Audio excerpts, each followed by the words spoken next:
Ok, chers téléspectateurs et abonnés de Mali TV, nous vous disons encore bonjour et puis merci de nous suivre de partout à travers le monde. Donc aujourd'hui c'est notre troisième direct sur toujours la situation du Mali. Comme vous savez, le Mali est dans un tournant très épineux et que la direction présidentielle qui vont se tenir demain 29 juillet.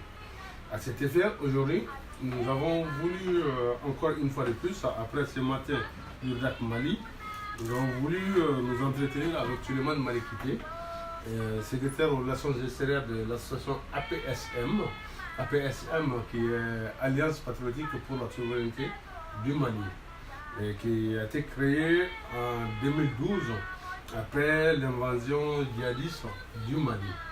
Donc, des patriotes maliens venus de tout azimut, de toutes parts, se sont réunis sans avoir vraiment collaboré réellement dans la vie et par envie de défendre le Mali en danger, se sont réunis et ont créé une association qui s'appelle Alliance patriotique pour la souveraineté du Mali, APSM. Et bon nombre d'entre vous sont sûrement sur le groupe Facebook APSM sur Facebook. Donc à cet effet, comme demain c'est une date vraiment butoir pour le Mali, et cette fois-ci, pourquoi on dit butoir? Parce que nous, au niveau de Mali Djigui, nous avons un peu peur de la suite des événements et puis compte tenu de pas mal de choses. Donc, raison pour laquelle Suleiman Malikité, qui est au fait de beaucoup de choses de la vie malienne, nous avons voulu nous entretenir avec lui. Merci Suleiman Malikité d'avoir répondu à notre invitation aujourd'hui. Je signale bien que dans le premier bureau de la PSM, Alliance patriotique pour la souveraineté du Mali, tu étais, je me permets de te tutoyer, je ne peux faire autrement que ça, parce qu'on se connaît depuis de longues années. Donc, familiarité oblige. On a créé APSM ensemble. Donc, j'ai eu la charge de présider cette association. Je précise cela à notre téléspectateur pendant 2 mandats. Dans mon premier mandat, tu étais le vice-président. Et dans le second mandat, tu étais le secrétaire général. Donc, on est au 3e mandat. Je ne suis pas le président actuel, mais je suis le secrétaire général et tu es le secrétaire aux relations extérieures. Donc, c'est la voie de soi qu'une structure comme la nôtre, donne son opinion par rapport aux grandes échéances que notre pays, notre bien commun, le Mali, peut connaître.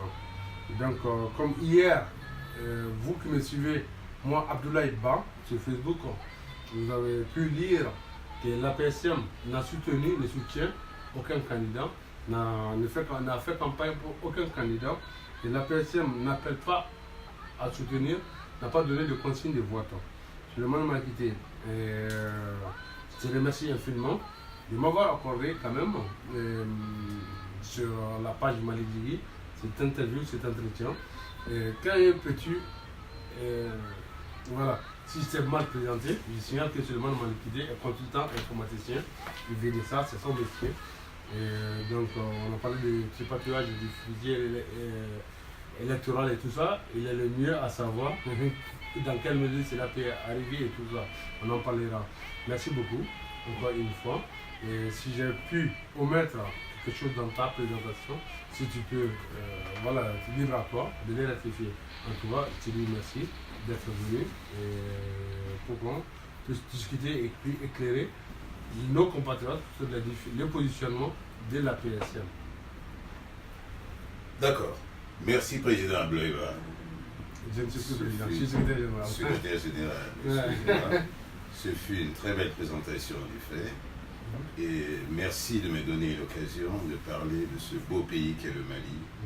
Cet engagement, ce tournant, qui est vraiment un tournant historique que nous avons demain. En effet, la PSM, fondée en 2012 suite au coup d'État de Sanogo, nous, démocrates, avons souhaité créer ces structures ensemble et donner une autre vision du Mali en dehors des aspects politiques. Ce fut un club de réflexion, d'intellectuels, de gens de foi, d'action, de gens du Mali tout simplement, qui souhaitaient voir leur pays, l'avenir de leur pays se développer. Aujourd'hui, nous constatons que nous avions conclu, nous étions arrivés à des conclusions de ne supporter aucun candidat, comme c'était le cas en 2013. En 2013, oui. Et je signale quand même en 2013 que nous avons organisé un débat contradictoire avec l'Union des journalistes et de presse du Mali, en France, ici à la Maison de l'Afrique, notamment à l'Armatan, qui était l'Armatan. Dans ce cadre-là, la PSM ne répondra jamais à un politique. Nous ne soutiendrons jamais un politique. Pour ma part, je pense que le travail que Mali Digui engage et le dévouement, l'engagement de Mali Digui est un support de la PSM qui a fait aussi un gros travail. Maintenant, nous arrivons à des échéances capitales pour nous demain, dimanche. La situation au Mali est confuse aujourd'hui. Je veux parler du fichier électoral. Il y a un débat sur le fichier électoral qui n'est pas accepté. Ce débat, selon nos informations, nous avons vu que Boubei Maïga a essayé de négocier avec les 24 candidats que nous avons. Nous ne sommes pas arrivés à une conclusion. Deuxième aspect, il a été dit par le gouvernement que le Malien pouvait voter avec les anciens cartes. Tout ce brouillard nous amène à dire que nous ne serons pas prêts au Mali à avoir les bureaux de vote représentatifs sur tout le territoire. Sachant que le Mali fait 1 250 000 km², nous ne pouvons pas... 1 248 000. Nous ne pouvons pas assurer des bureaux de vote sur tout le territoire. Nous avons un problème avec le Nord. Nous avons un problème avec les djihadistes qui n'a pas été résolu par le gouvernement passé, dont c'était la promesse. Aujourd'hui, qu'est-ce qui se passe? Cette situation est grave. Le risque, par rapport aux élections de demain, cette jeunesse qui est engagée veut un gros changement. Le risque, encore une fois, est d'éviter une guerre civile. Par contre, par rapport à ce que je disais, à couvrir ce territoire, nous avons déployé un certain nombre de soldats, l'armée malienne, la MINUSMA, le G5, Barkhane. Il est évident qu'il faille trouver une solution pérenne, avoir un minima, un candidat, même s'il est élu demain au premier tour, je le souhaite pour le Mali, qu'il soit légitime, même s'il n'est pas accepté par tous les Maliens. Deuxième chose, troisième chose, je me suis occupé. La chose la plus grave que je constate, c'est que ce pays n'a jamais eu des combats ethniques depuis l'indépendance du Mali. Nous avons toujours vécu ensemble, que ce soit les Songhai, les Touaregs, les Peuls, les Bambara, les Dozo.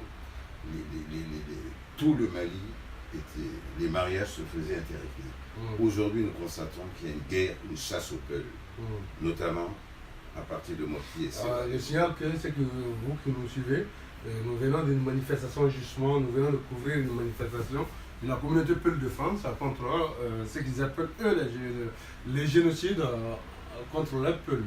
Donc il y avait environ 200 à 300 personnes qui étaient présentes, qui ont répondu présents. Et malgré la faiblesse de la communication, il y a eu l'événement et Mali Digui vous a toujours relayé. ce qui s'entend et à l'air, ce qui se passe dans les différentes localités du Mali, et nous continuerons ainsi à le faire. Donc, Mali Kité. Il est inadmissible pour moi que le gouvernement malien ne protège pas sa population. C'est ça qui fait partie des rôles régaliens. Ça fait partie des rôles régaliens de la Constitution de l'État malien depuis sa fondation. Aujourd'hui, nous perdons, nous avons des combats ethniques. La devise du Mali, c'est un peuple, un but, une foi. Donc, du moment où le plan commence à s'ethniciser, cela ne voudra plus rien dire. Voilà. Donc, en clair, le peuple malien doit revoir cette devise ou recentrer, se resserrer derrière cette devise ou pas. Alors, la PSM demande à chaque candidat de prendre cette donnée en compte. La PSM, Alliance Patriotique de la souveraineté du Mali. Pour la souveraineté du Mali. Demande à tous les candidats de faire l'effort d'avoir cette unicité dont parlait Abdoulaye, d'avoir un Mali, de se projeter très loin, d'avoir un Mali qui soit constructif et qui aille de l'avant. Nous n'avons réglé aucun problème de santé pendant le mandat de Tonton Ibeka. Aucune structure au niveau non, des on ne parle pas de candidat, machin. Ibeka, c'est un candidat. La campagne présidentielle étant clôturée, l'heure viendra à un moment donné où on parlera de ces choses-là. On parlera, on commentera ensemble. On commentera ensemble, bien sûr, bien évidemment, avec d'autres structures comme l'URDAC Mali et autres, cette élection. Et je pense que le président de la PSM fera solennellement aussi une déclaration à la suite de cela. Maintenant, nous avons conscience qu'il y sera seulement une partie des Maliens qui se présenteront au vote. Je ne connais pas la proportion, mais ça m'étonnerait que tous les Maliens votent demain. Donc, une question de fichier électoral qui se résout en 24 heures n'est pas crédible. Bon, et toi qui es informaticien, tu sais bien que dans le langage informatique, tout peut être résolu en 2 secondes. Alors, il y a eu cette expérience que j'ai connue moi-même. Une virgule peut changer la donne. Exactement. Il y a eu cette expérience. Un point peut changer la donne. Tout est question de boucle, de conditions. Voilà. Et donc, ce fichier électoral, apparemment, d'après les gens qui interviennent de l'extérieur, les commissions diverses, etc., a été fabriqué en France ou torturé en France. Vraiment, c'est le flou artistique. Il y a 2 fichiers électoraux qui courent. Après la réunion de Boubé, soi-disant, avec les 24 candidats, il paraît-il, je ne m'engage pas sur la solution, mais d'après les informations, que le fichier électoral soit à jour et soit conjoint et prêt pour demain. Ça nous le souhaitons vivement. Nous le souhaitons que ce soit le cas. Parce que nous souhaitons que ce soit le cas et nous souhaitons d'éviter la jeunesse malienne qui a fortement à ce que toute la vérité soit dite par rapport à cette élection et ce fichier électoral notamment, qui est une importance capitale par rapport au vote. Le risque, c'est une guerre civile, je tiens à le dire.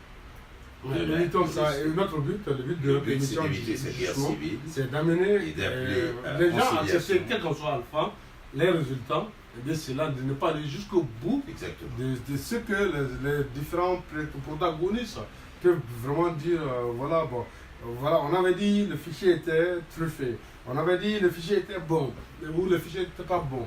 Bon, maintenant, les uns et les autres vont peut-être monter sur le plan chez vous et tout ça. Hein? Et voilà, nous voulons éviter surtout que les âmes innocents périssent dans cette situation. Est-ce qu'on peut prévoir, comme tu le dis, tu as l'air de prévoir des affrontements après demain? Qu'est-ce qui se fait prévoir? Le risque, c'est ce que la jeunesse n'accepte pas aujourd'hui d'être manipulée. La jeunesse très engagée, très au courant des faits, très éduquée. Mais appelons cette jeunesse à la sagesse, à la maturité. Alors, comme toute jeunesse, la maturité, à un moment donné, on ne leur ment pas. À un moment donné, ils posent des questions. À un moment donné, il leur faut montrer un fichier. Alors, affichons ce fichier de la liste électorale et ayons une transparence. Nous n'avons pas de transparence aujourd'hui par rapport à les gens n'ont pas de lisibilité. Aucune lisibilité. Donc, c'est pour ça qu'il faille appeler toutes ces jeunesses à être être mature, entre guillemets, à comprendre que c'est dans leur intérêt, c'est dans l'intérêt du Mali. Sachant que les enjeux sont très complexes, beaucoup de pays intervenants, comme l'Algérie, la Mauritanie, n'ont pas intérêt à ce que cette élection réussisse. Donc il y a une géopolitique, une géostratégie. D'accord, ça va être le volet de ma question, parce que par rapport aux pays limitrophes et tout ça, l'enjeu malien, si le Mali réussit vraiment à sortir de cette guerre, ça veut dire que la guerre malienne va se transférer obligatoirement en Algérie peut-être, ou en Mauritanie, comme on a vu les GIPS, je ne sais pas quoi, algériens, s'est transféré sur le territoire malien, parce qu'il y avait un vide, la nature même aura du vide. Donc si jamais le Mali s'en sort, c'est les autres qui vont payer les pots cassés, c'est ce que je veux dire.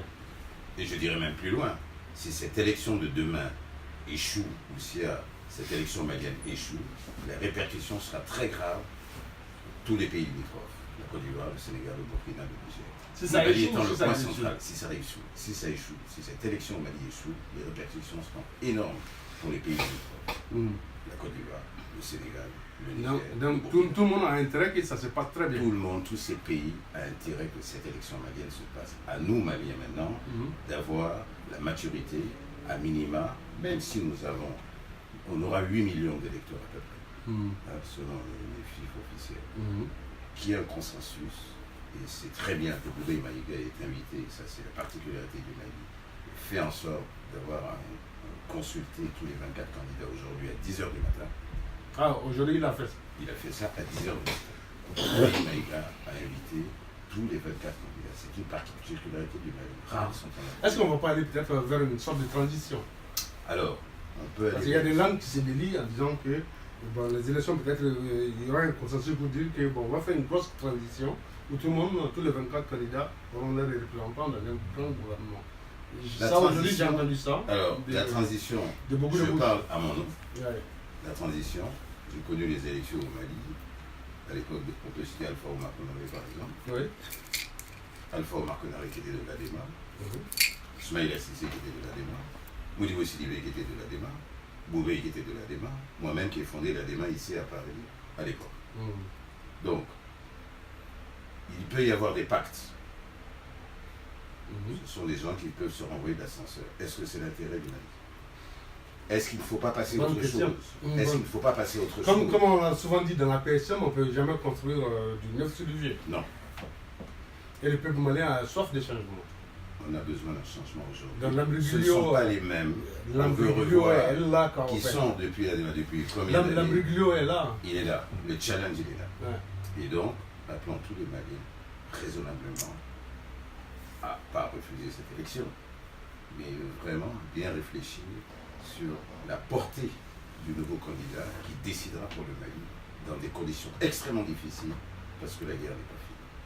Voilà, c'est tout ce que... D'accord. En tout cas, je sais que quand on fait en quelque sorte l'historique de la PSM et tout ça, toi qui es dans la PSM, les uns et les autres te surnomment la mémoire vivante de la PSM, parce que tu es l'homme archive, notre homme archive. Donc voilà, il y a eu des trucs, tout ça, si tu peux nous en dire un peu, en dehors de l'enjeu électoral. En dehors de l'enjeu électoral, la PSM a organisé plusieurs marches en France, plusieurs réunions, plusieurs conférences débats.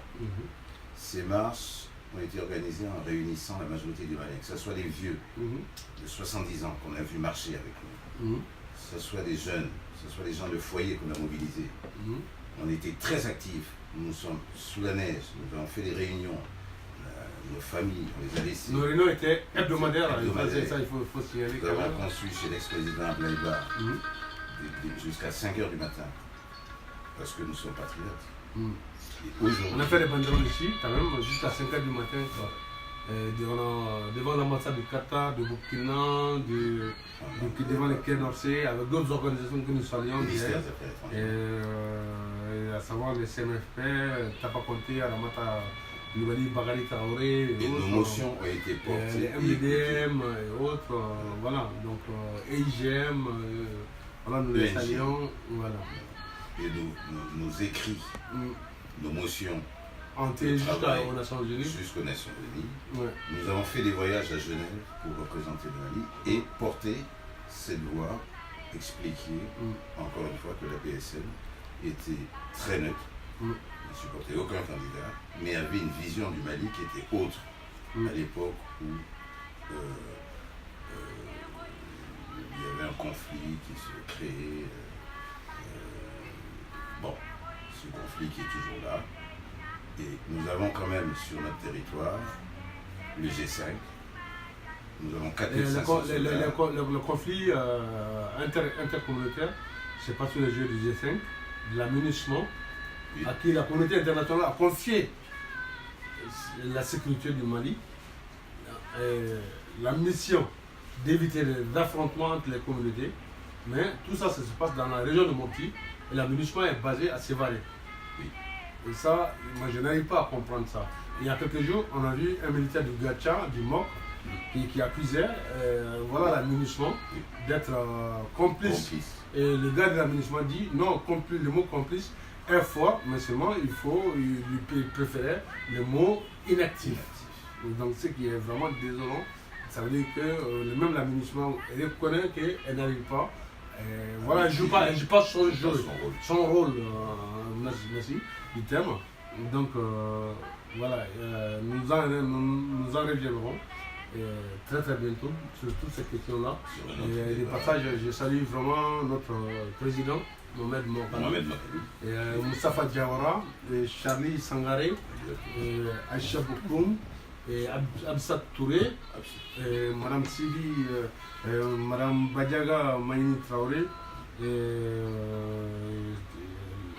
Cheikh Malikité, Myriam Malikité. Nous les saluons tous. Et puis voilà, je pense que nous avons dit l'essentiel. Mais seulement ton dernier mot pour la fin, pour clôturer cette émission, avant que ça ne soit trop long. Alors, mon dernier mot, mon souhait, c'est que demain, tous les Maliens se réunissent, réfléchissent, soient en contact avec leur famille et prions pour que cette élection demain, ce premier tour se passe. Je le souhaite pour le Mali. Vive le Mali, vive la République du Mali. Vive la PSN. Et vive la PSN. Merci. Et vive Mali Djibi. Merci beaucoup à Moubé Ouba. Voilà, pour la deuxième fois de la journée. Et troisième fois, disons, à faire le rôle de caméraman. Donc, qui est présentement entre nous à Paris. Aïcha Boukoum qui l'assistait aussi indirectement. Et nous saluons tous les autres membres de Chekian, Ndjaï, qui nous écoutent aussi, qui nous regardent aussi. Et voilà, l'équipe du Mali, l'équipe bientôt du Burkina et du Niger et de la Côte d'Ivoire. Nous vous faisons un coucou et bientôt voilà, nous ferons un déplacement international pour faire des émissions similaires dans tous les pays. Et que la PSM aussi n'est autre chose qu'une structure qui est affiliée à votre page Mali Djibi. Merci beaucoup à votre soutien. Merci beaucoup. Merci Moubé Oumouba qui a vraiment réalisé cette émission. Merci beaucoup. Avec un talent précieux. Avec un talent précieux. Merci Lagaré.